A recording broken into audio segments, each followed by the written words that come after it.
ya'niki maktab davrida, yoshlik davrida chetga chiqmagan odam birdaniga chetga chiqsa baribir qiynalar ekan. Birinchi o'rinda siz o'ylaysiz, o'qishga boradigan joyim, havosi, ovqatlari, hammasi bir xil deb o'ylaysiz boshida.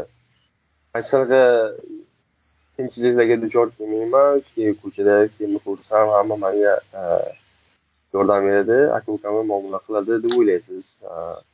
Keyin uydagilarni sog'inish birinchi o'rinda. Fikringiz hech kimni fikriga kelmas ekan mana. Biz 6 ta o'rtoq kelganmiz Tojikistondan. Hech kimni fikriga kelmagan. Kelganimizdan keyin bir oy o'tar o'tmas, 2 haftadan keyin uyni sog'inishni boshlaganmiz. O'rtoqlar, ko'cha,